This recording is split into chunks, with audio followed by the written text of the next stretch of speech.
Joining me now in studio, I have another member of the Progressive Caucus. I'd like to welcome the leader of the African Transformation Movement, Vuyo Zungula. Mr. Zungula, good evening. Thank you so much for joining us here in our makeshift studio right opposite City Hall. Thank you so much for having us. Right, let's get straight to it, Mr. Zungula.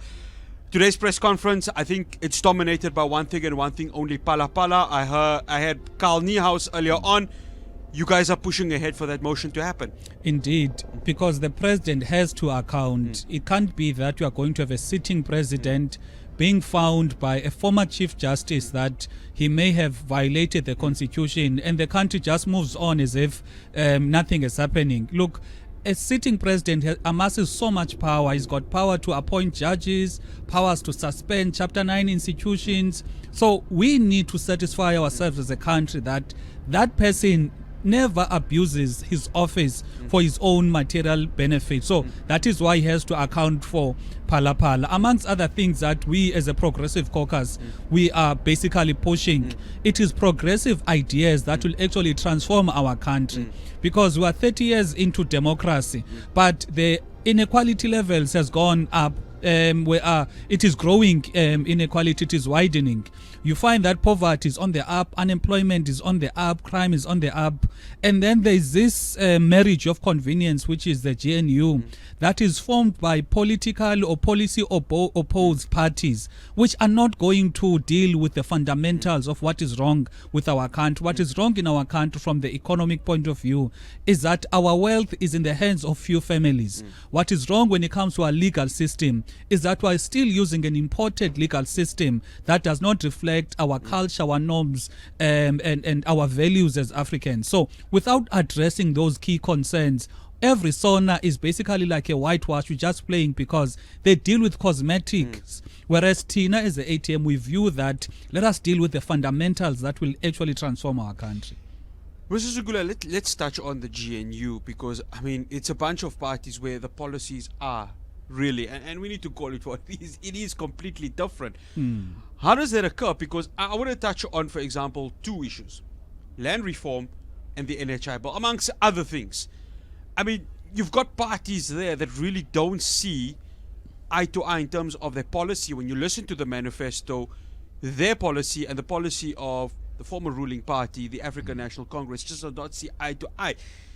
How is this going to work? Because it's really going to be difficult. Yeah, look, I think what they're going to try and do is to just keep things the same. But there is going to be more DA influence in terms of the policies. I'm sure you might have heard many ministers in the past budget debates. They kept talking about private-public partnerships, which is something that is unheard of. You can't be government and you're wanting to have private-public partnerships. As a government, you should be boosting the capacity of the state to deliver services and actually, fix our problems. Not have a case whereby you are inviting the private sector. So the DA is pro-private sector. That is why they are privatizing most of our assets. Now, what we're seeing in our country, it is a marriage of convenience that is not about the people, but rather it is about the elite. Remember, the DA has been long making a noise to say they would rather go into bed with the ANC in an effort to keep any possible working together of the ANC with progressive movements such as your EFFs, MK parties and ATMs.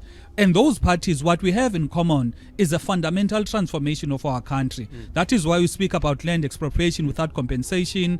We speak about the ownership of the economy, because the DA represent the people that are owning basically the economy. Those funders, those companies, those wealthy families want everything to remain the same. So that is why the DA push to get there, because they want the country to basically remain the same.